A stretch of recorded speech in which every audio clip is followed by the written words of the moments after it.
Olá, meus queridos, sejam muito bem-vindos a mais um vídeo ou ao podcast, dependendo de onde você está acessando esse material. Eu sou a Adriana Souza, sou professora, sou terapeuta e hoje a gente vai conversar sobre o nosso coraçãozinho preocupado com os outros. Eu tenho alguns vídeos aqui no canal sobre o Ho'oponopono, como que a gente faz o Ho'oponopono para ajudar as pessoas que a gente ama, ajudar as pessoas que a gente está preocupado. E eu acho que esse é o tipo de comentário campeão assim de audiência que eu recebo. Dri, como eu ajudo meu filho a se entender com a minha nora? Como que eu ajudo meu marido a ser uma pessoa mais calma e menos estressada? Como que eu ajudo meu filho a arrumar um emprego? Como eu ajudo a minha irmã a parar de fumar? Então, assim, o que mais tem, não só nesse vídeo, né, do Ho'oponopono, né? Depois você dá uma procuradinha aqui, Ho'oponopono, como que eu faço para ajudar os outros? Mas em outros vídeos que eu falo sobre os florais específicos desse nosso defeito. Adriana, você está falando que ajudar os outros é um defeito? Não, pelo contrário, ajudar os outros é maravilhoso. O que é um defeito é a forma como a gente ajuda os outros. E é disso que a gente vai falar aqui, tá bom?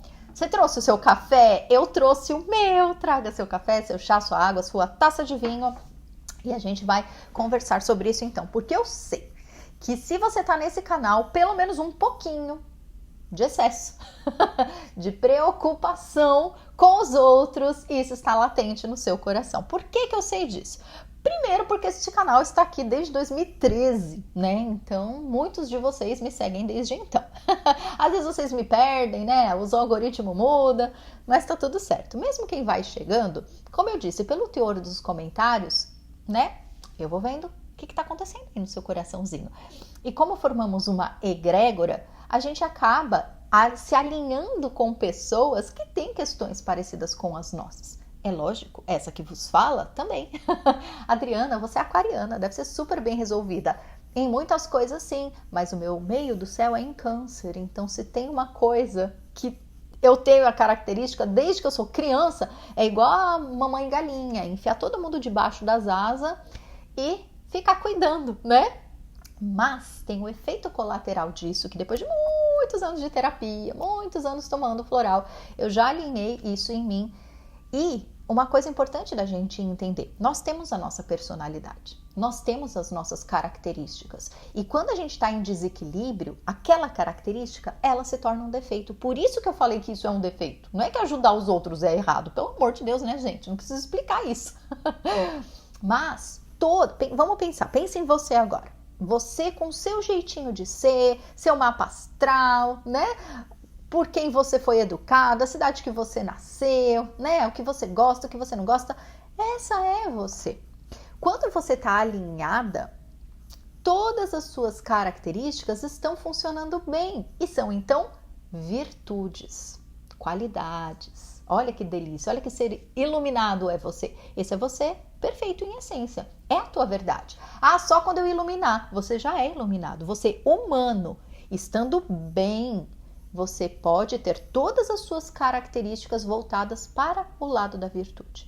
Agora, o que acontece? Também como humanos, a gente passa, né, pelos corre da vida e a gente pode ter essas nossas características em desajuste, em desequilíbrio, por causa dos nossos relacionamentos, das nossas preocupações, a vida acontecendo. A vida provoca, a gente responde ou nós temos o nosso subconsciente o tempo inteiro mandando informação para o consciente, onde estão as nossas memórias, os nossos traumas, as nossas crenças. E esse subconsciente faz a gente acreditar no que está registrado, que na maioria das vezes não é a verdade, mas é a forma como a gente interpretou o que aconteceu. Então essas informações ficam sendo bombardeadas aqui para o nosso funcionamento. E o que acontece? Quando a gente desalinha essa característica, ela passa então a funcionar como um defeito. Entendido? Bom, teoria colocada, a gente vai então para a prática. O que acontece? Quando nós somos pessoas que temos essa tendência, por conta da nossa personalidade, a se preocupar demais com os outros, a não fico bem se o outro não está bem. E, gente, o que eu tô falando parece óbvio, mas não é não. tá? Tem gente que, claro, a maioria das pessoas normais, né? Elas minimamente têm empatia, minimamente vão se preocupar com as pessoas que ama, vai querer que todo mundo esteja bem. Só que tem pessoas que têm isso, como eu disse, em equilíbrio. Tá tudo bem, meu filho ralou o joelho, tá tudo bem, vai passar lá um remedinho, passou, vida que segue. Tem gente que se o filho ralou o joelho, a pessoa desmaia de desespero, entendeu?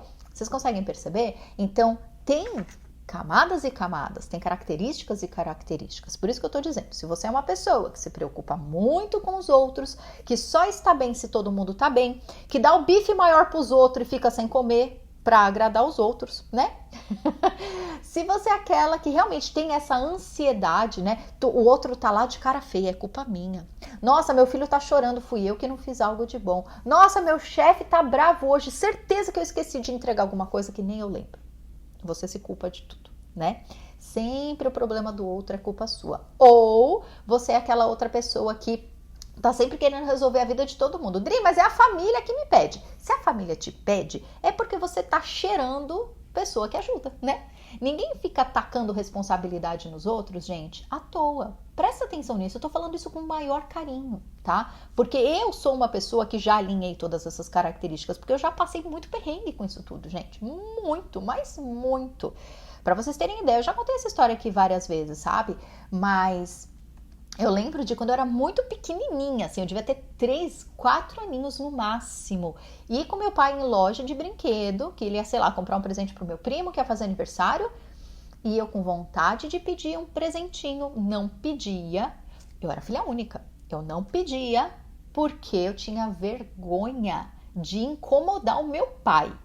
Criança, 3 anos de idade, louca ela? Então, que bom que eu tomei muito floral, né? Sabe? Então, a vida inteira, quando minha mãe faleceu, quando eu tinha 10 anos, é lógico que eu fiquei surtada porque eu perdi a minha mãe. Mas a minha primeira preocupação foi o meu pai. Eu tinha 10 anos, meu pai tinha 40. Eu fiquei desesperada porque eu falei, ferrou. Sem a minha mãe aqui, como é que eu vou dar conta de cuidar do meu pai? E eu tenho certeza que muitas pessoas aqui que estão me ouvindo, guardadas as devidas proporções, em cenários diferentes, já sentiram coisas muito parecidas, né? Então eu tô contando para vocês essas coisas, né? Claro, são questões mais intensas, mas que, claro, imagina no meu dia a dia. Se nos momentos mais intensos eu reajo dessa forma, imagina no meu dia a dia. Eu tenho muito essa tendência de que se o outro não tá bem, a culpa é minha. Eu sempre deveria ter feito algo melhor, né? Então, assim, a gente precisa tomar muito cuidado. Uma coisa que eu aprendi em terapia para me curar disso tudo, ou melhor, para alinhar, né? Porque é uma tendência. Então, orai e vigiai. A gente precisa estar em equilíbrio para que isso esteja em equilíbrio, né? Então, assim, o que eu aprendi é que, se eu não me engano, foi em terapia, foi com o Arli Cravo, né? Vocês, muitos aqui seguem o Arli Cravo, já fiz coach com ele, foi muito legal. E uma das coisas que ele fala muito nos vídeos dele é que quando a gente tem esse excesso de zelo pelo outro, essa necessidade de cuidar dos outros, de agradar demais, de sempre estar se preocupando com o outro, é uma arrogância da nossa parte. Claro que isso é inconsciente, claro que não é essa a nossa intenção, mas é. Por quê? Porque se eu preciso tanto cuidar do outro, que percepção equivocada tenho eu da incapacidade do outro? Né? É arrogante porque eu penso que eu sou melhor. Eu tenho que cuidar do outro. É claro, por exemplo, se você é mãe de um bebezinho, você tem que cuidar. Se você é filha de um pai, de uma mãe que está 100% dependente de você, sim, você vai cuidar, né? Se você é professora, tem uma turminha lá para você olhar, né? Claro, óbvio, né, gente? Eu não preciso explicar também isso aqui. Mas é no sentido de você estar sempre tenso, sempre angustiado, sempre preocupado, sempre achando que é você que está em falta. É muita arrogância da nossa parte e a gente não percebe. Quem sou eu na fila do pão para ser melhor do que os outros? Olha, eu, 10 anos de idade, achando que eu tinha que cuidar do meu pai. Claro que naquele momento eu estava em choque, claro que naquele momento, né, era uma criança que tinha aquela personalidade, que tinha características em muito desequilíbrio e que respondeu à vida desta forma, né? Claro, considerando um grande trauma. Eu não estou dizendo que eu era doida, não é isso. Por isso que eu disse, eu tenho certeza que muitos aqui também já vivenciaram questões, né, reações semelhantes. Mas como que eu achava que o meu pai, que era adulto, que cuidava de mim, não ia ter essa capacidade, né? Ele precisava da minha mãe. E aí entram várias questões, né? De uma família italiana, onde a avó, né? A família matriarcal, né? Que é a avó que cuida, é a tia que cuida, e no caso, né? Da minha mãe e do meu pai. Minha mãe sempre foi aquela que fez tudo. Então, enxergar também, às vezes, tem uma questão muito feminina, masculina também, que eu também não quero me aprofundar muito nesse mundo, porque eu sou terapeuta floral. Então, eu acredito que nós somos únicos em essência, tá? Eu não sou dessas de ficar levantando bandeira, feminino, machismo, não sei o que lá. Não, não é nada disso. Tem homens e homens, mulheres e mulheres, e assim é o mundo. Mas o que eu quero dizer é que tem uma estrutura realmente cultural por trás. Lógico que tem, social por trás. Tem, lógico que tem. Então eu percebi, eu via as mulheres da minha família cuidando dos homens, cuidando de tudo de uma forma bem centralizadora. Então eu, com 10 anos de idade, que vivi a minha vida inteira assistindo as mulheres fazendo daquele jeito, mesmo que nenhuma delas nunca me pediu nada, era o que eu assistia. Então naturalmente meu subconsciente entendeu: se o meu pai está sem a minha mãe por perto, quem é a mulher mais próxima agora? Sou eu. Então sou eu que tenho que cuidar, sabe? Eu tô contando todas essas histórias, gente, porque às vezes a gente vai escutando e as nossas memórias, das nossas vivências vão subindo do subconsciente para o nosso consciente. E aí a gente vai pegando, né, o gancho do que precisa ser ajustado dentro de nós. Então eu quero falar de algumas essências florais que podem te ajudar muito com isso tudo e, por favor, entenda, tá? Entenda com o coração. Gente, Dri, mas eu quero muito ajudar essa pessoa. Você pode ajudar. Vai lá ver o meu vídeo do Ho'oponopono, né? Faça o Ho'oponopono pra você.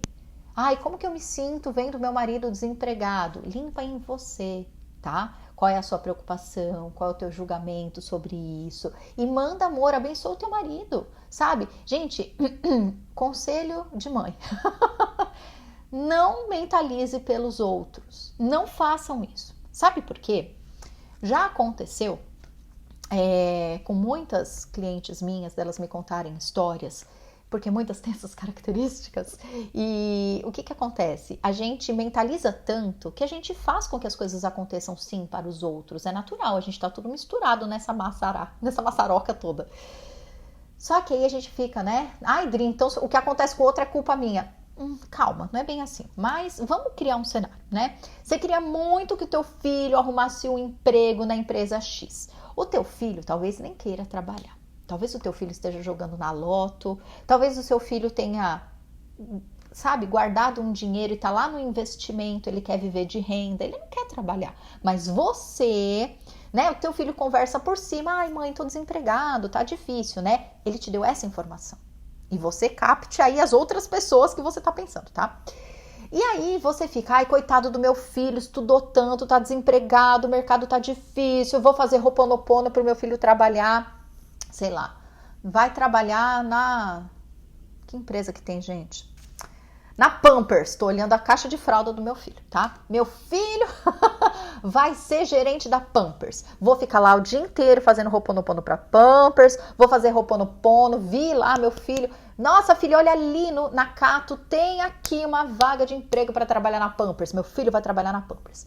Tanto você faz que, sei lá, teu filho acaba fazendo umas entrevistas, mesmo não querendo muito trabalhar, mas de tanto a mãe encher o saco, a mulher encher o saco, ou sei lá quem encher o saco, ou dele se sentir mal, né? Poxa, eu tô vivendo de renda, tá gostoso, tô ganhando pouquinho ainda, mas, nossa, eu tô conseguindo viver aqui com o meu dinheirinho que eu guardei. Ah, mas todo mundo me vê tão mal, né? Que eu falo que tô desempregado, o pessoal tá achando que eu sou vagabundo, aí eu vou arrumar um emprego só porque tá todo mundo falando que eu sou vagabundo. A pessoa tá feliz. A pessoa nem tá incomodada que tá desempregada, tá se virando do jeito que consegue. Tá vendendo brigadeiro na porta da escola. Mas, de tanta mãe fazer o Ho'oponopono, o cara, sei lá, chamado lá, acham, né, o currículo dele no LinkedIn, ele vai, faz a entrevista, passa. A pessoa entra em depressão, porque ele odeia aquele emprego, odeia Pampers, não quer nem ouvir falar em bebê, nunca quis ter filho na vida. E aí a mãe tá feliz. Meu filho é gerente da Pampers. Meu filho tem um bom salário. Ele tem um bom salário, tem um bom cargo, mas tá em depressão. Claro que eu tô fazendo um cenário aqui exagerado, mas eu já vi cliente minha me contar essas histórias. E aí o que você faz depois? Aí aquela mãe vai procurar a terapeuta, Adriana, e vai falar, Adriana, fiz tanto Ho'oponopono pro meu filho arrumar aquele emprego, mas agora ele tá em depressão. A culpa foi minha, né? Eu mentalizei. Gente, não é sobre culpa, tá? Você não é Deus nesse sentido, sabe? De que cada coisa que acontece com o teu filho foi você que mentalizou e ele foi lá e realizou. Não é bem assim, gente. Lógico que não. Mas aí a gente repara na dinâmica que eu tô querendo trazer aqui para nós, tá? O que acontece é que a gente tem essa tendência a se preocupar demais, a querer agradar demais, a se descabelar pelo outro, a ser a salvadora da família. E aí o que acontece? Quando as coisas acontecem com o outro do jeito que a gente queria que acontecesse, mas descobre que o outro não queria aquilo daquele jeito, a gente se sente culpada. Poxa, devia ter feito o Ho'oponopono de outro jeito. Poxa, queria tanto que meu filho arrumasse esse emprego, mas ele não tá feliz. Caramba, tô me sentindo culpada. Vocês percebem que tudo isso tem um efeito rebote? Então, cuidar demasiadamente do outro é invadir o livre-arbítrio do outro, sabe? E eu entendo, gente, é com boa intenção.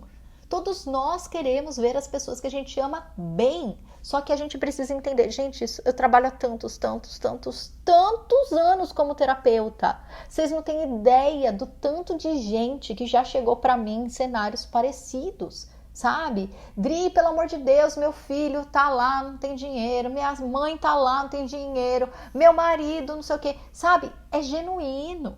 São histórias que realmente, poxa, minha irmã tá lá fumando, meu pai é alcoólatra, sabe? São situações que de fato traz essa impressão que a pessoa precisa ser resgatada. Mas, gente, é só olhar em volta no mundo. Dói quando é alguém que a gente ama. É lógico que dói. É lógico, mas a gente precisa trazer maturidade pra gente. A gente precisa trazer esse desprendimento, gente. Eu sei que é difícil, eu sei, por isso que eu vou falar dos florais, tá? Mas precisa ser esse o movimento. Por isso que o Ho'oponopono pra gente é tão importante quando a gente tá preocupado com o outro. Porque a gente precisa virar essa chave. A gente precisa entender com o âmago do nosso ser. Viver pelo outro não é uma opção. A gente quebra a cara, a gente tenta, a gente se decepciona, a gente fica estressada, fica em depressão, fica louca. E olha, a terapeuta não consegue convencer o cliente disso não, gente. Nossa, se tem um tipo de terapia que é difícil para nós terapeutas, é a pessoa que tem muita preocupação com o outro. Porque você não consegue convencer a pessoa do contrário, de que essa preocupação dela está atrapalhando o outro em vez de ajudar. Mas eu quero ajudar, mas tá errado. Desse jeito que você tá ajudando, você não tá ajudando. Dri, como que eu ajudo então? Se desprendendo, se desapegando. Se desapegar, aceitar, desprender, não significa que você vai apertar um botão e vai se despreocupar com o outro. Não. Não significa que você vai que você vai virar uma bruxa e vai passar a desprezar o sofrimento do outro. Não. Você vai se tornar uma pessoa madura.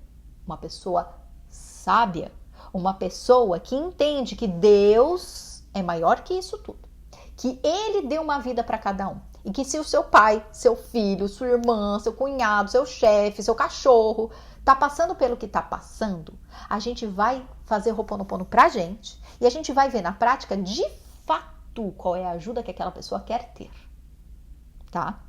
Não estamos falando de um bebê que tá chorando e precisa mamar. Eu não vou dar de mamar pro bebê, porque a Adriana... Gente, eu acho que eu nem precisava falar, mas eu vou falar só pra garantir, tá?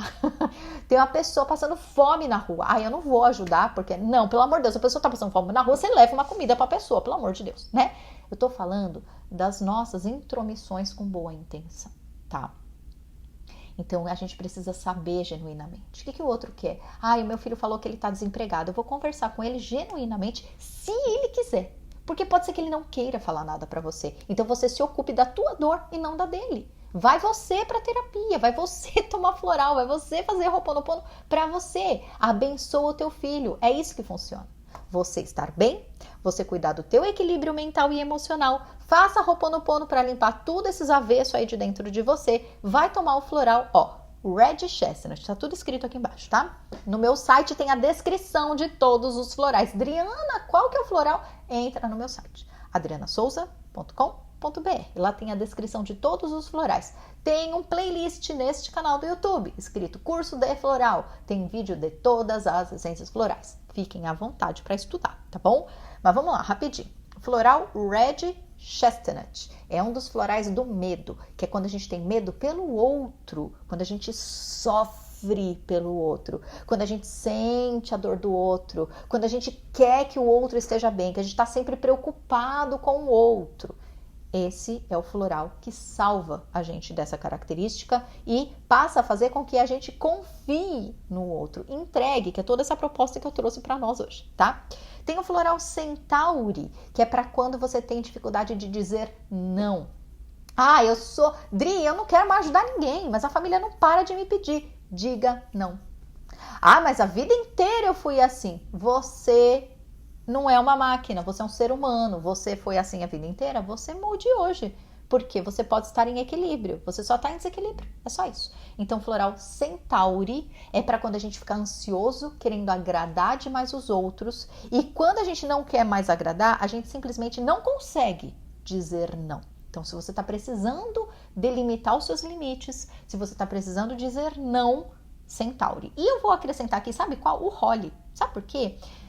É uma resposta que normalmente acontece quando a gente é Centauri por muito tempo, tá? Quando a gente tem muita dificuldade de dizer não, de se impor, de colocar limites, e de repente a gente desperta e quer mudar essa chave, claro, primeiro tenha paciência, tá? Porque se a vida inteira você disse sim para todo mundo, você vai começar a dizer não, as pessoas não vão aceitar. Não culpe as pessoas, tá bom? Eles estão acostumados com você daquele jeito. Tenha paciência, tá? Agora, é possível que você tenha uma crise de raiva. Porque quando a gente se reprime durante muito tempo, quando a gente se atropela por muito tempo, quando a gente passa por cima de nós mesmos por muito tempo, na hora que a gente acorda, dá uma raiva do tipo, por que estão me fazendo de besta? Por que estão abusando de mim? Porque tinha essa dinâmica antes. Tá tudo bem. Agora você toma o Holly se você tiver com raiva, tá? Porque a raiva faz a gente ir de um extremo para o outro. E é igual bolinha de ping-pong. Você só vai bater do extremo agradar os outros para o extremo que ódio dos outros. Você nunca vai sair dessa jogatina, tá? Então toma o Holly para acalmar essa raiva e encontrar o caminho da luz. Outro floral muito importante, que é o Chicory. Ah, difícil quem se reconhece Chicory, hein? Mas é tão bom quando a gente reconhece e toma. Que é o floral da mãezona italiana chantagista. Se tem na minha família, você não acredita que tem no meu coração? Tem, já tomei tanto Chicory. Que é quando a gente quer realmente, genuinamente, a mãezona que bota debaixo das asas, mas também não gosta quando os outros desobedecem. Não gosta quando os outros fazem do jeito deles. Tá, poxa, eu fiz tudo isso pra você e você não gostou. Quem disse que o outro é obrigado a gostar? Você quis fazer, né? Mas o Chicory, gente, faz muito mal pro nosso coração, tá? Então ele traz a nossa característica de mãezona, daquela que quer ajudar, que quer cuidar, mas que fica sem levar pro pessoal, que fica só na parte boa da coisa, que é gostoso trocar, mas a hora que o outro quer fazer do jeito dele, você relaxa, você fica de boa, sabe? Chicory é um floral muito importante para isso tudo. E o Vervain. Vervain é o floral do revolucionário. Aquele que acha que tudo que ele pensa é certo e quer impor o certo dele para todo mundo, né? Às vezes você não se reconhece no Vervain, mas a maioria de nós tem um revolucionário aqui dentro. E isso atrapalha demais. Sabe quando você tá, meu Deus, como meu filho não percebe que o que ele tá fazendo tá errado? Meu Deus, como que a minha irmã tá fazendo errado com meu pai? Sabe quando a gente quer organizar a vida de todo mundo? Vervain.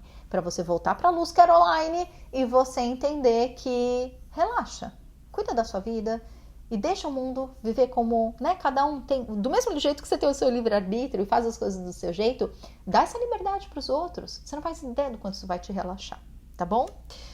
Então é isso, meus queridos. Eu acho que esse vídeo vai ser bem importante, embora ele não seja um clickbait, né? Talvez as pessoas não olhem para ele com toda essa necessidade, mas eu tenho certeza que se você tá nesse canal, muito provavelmente você vai se encontrar nessas características. Você me conta aqui nos comentários. Não fica com vergonha não, porque eu contei os meus podres, né? Não precisa contar seus podres não, só me fala se fez sentido aqui pra você, tá bom? Nos comentários. E se você quiser fazer terapia pra te ajudar a sair disso, né? Os florais que eu falei vão te ajudar muito, tá? No meu site eu explico como toma, tá? E se você quiser fazer um atendimento do eu superior, né? Que nem eu falei pra vocês, nossa, gente, com 3 aninhos de idade eu tinha vergonha de pedir presente pro meu pai. Qual é a criança que tem essa vergonha, né? Eu fiz muito tratamento, fiz registros akáshicos, fiz várias terapias, constelação, para entender de onde vinha. Por quê? Uma criança de 3 anos de idade, ela não tem esse discernimento de vergonha, de que tá abusando do próprio pai. Isso veio da minha mãe. Isso veio dessa dinâmica familiar, onde a mulher não pode abusar, né? O homem tem esse lugar do rei e a mulher serve esse rei, mas não de um jeito equilibrado como uma troca gostosa, que são as dinâmicas familiares, mas era uma troca meio hierárquica.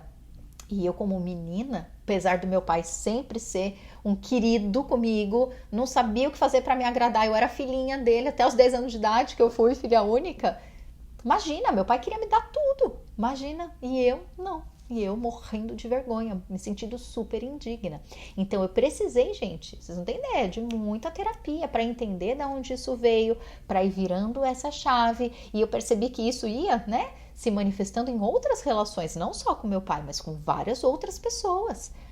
Então, a gente precisa trabalhar. Claro, a gente vira chavinhas, o floral faz a gente se sentir diferente, é muito importante tomar o floral. Só que, como terapeuta, eu sinto que é interessante a gente ter essa dinâmica com um profissional para ele mostrar pra gente aquilo que a gente não tá vendo, porque sozinha, gente, eu não sei se eu ia ter encontrado todo esse, sabe, tudo isso que eu tô trazendo para vocês. Eu precisei de muita terapia para ter essa consciência do que eu tô explicando aqui hoje, sabe? E eu espero que te ajude de alguma forma através desse vídeo. E se você precisar fazer o seu atendimento do eu superior, minha agenda tá aberta, vai ser uma alegria imensa trabalhar com você. No meu site tem todas as informações, adrianasouza.com.br, certo? Então é isso, meus queridos, um beijo gigante e a gente vai se falando. Tchau, tchau.